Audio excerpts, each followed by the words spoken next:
If you look at the last 10 years, AI evolved. Where are you going? Oh, okay. I need a wallet. I just started talking and walked away.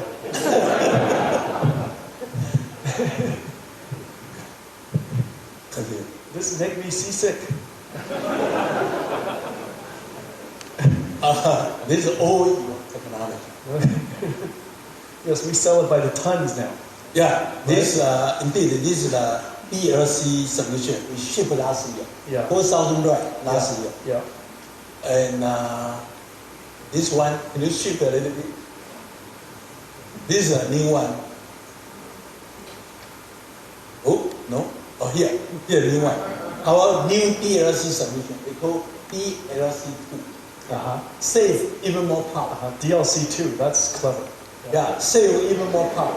Save water. I love making fun of Charles. We've known each other a long time. I can make fun of Charles. So AI, listen. So 12 years ago, when AI first came into the scene, it was really focused on perception, right? Computer vision, speech recognition. And then 5 years ago, everybody started to learn about generative AI. AI can now not only understand, but it can generate content.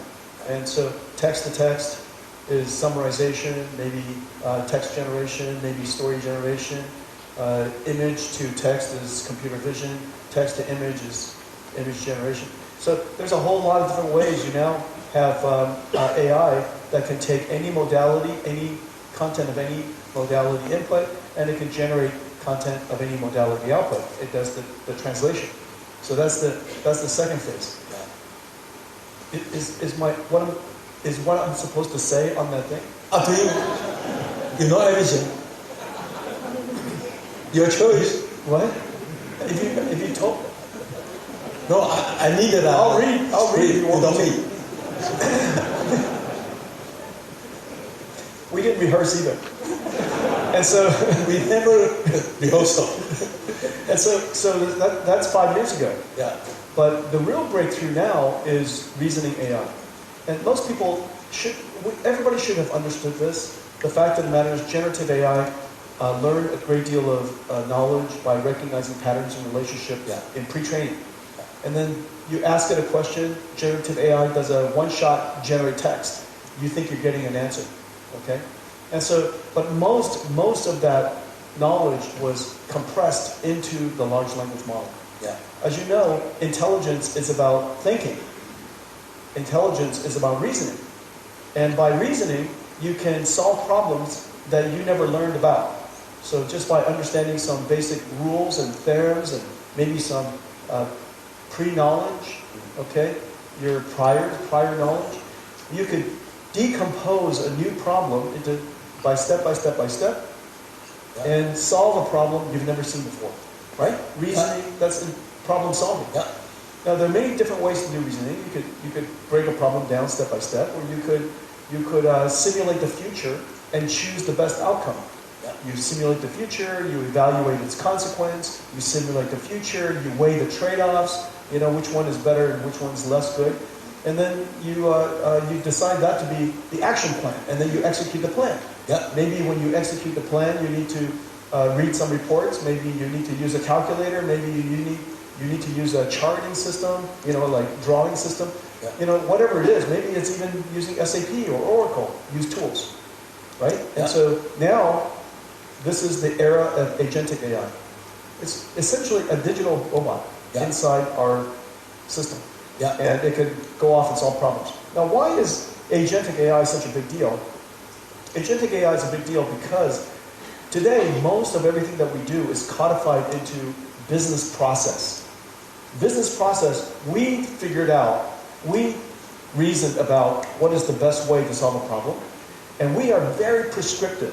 We specify very clearly input, and we specify very clearly the output. And we take step by step, and we implement a workflow. Okay?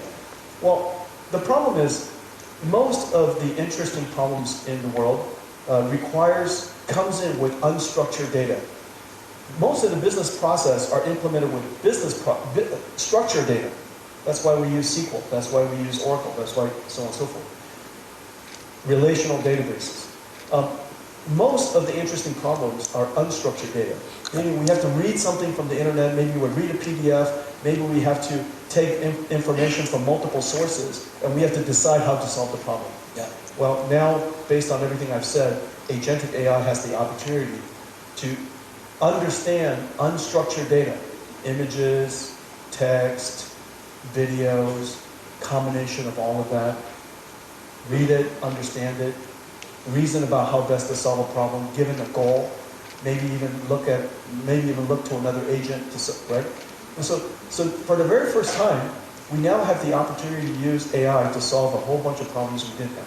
Digital customer service, digital researcher, software programmer, supply chain manager, marketing campaign manager. All of these type of problems are very difficult to put into a business process. Yeah.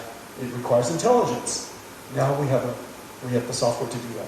Now the challenge, of course, is the computational load is very high for thinking. If you ask the question, somebody says, what's 8 times 8? Very simple, right? Everybody's going, don't know the answer. Okay, 64, right? It's one shot. You already noticed, you effectively memorized it. And so one shot. But if you have to go and reason, you have to think for a long time. And maybe you're analyzing in a lot of different paths. And then finally you have the answer. So that's the reason why when you use deep research on ChatGPT, it thinks for a long time. It's going off, right? Or you use Perplexity, and you do a deep research search. And I use it every day, and it breaks it down step by step. I'm going to this website, I'm reading that, I'm thinking about it some more, I'm reading that, and then eventually it comes back. And it self-analyzes. Is that a good answer? Maybe it's not a very good answer. Try again. And so this kind of AI requires a lot of computation.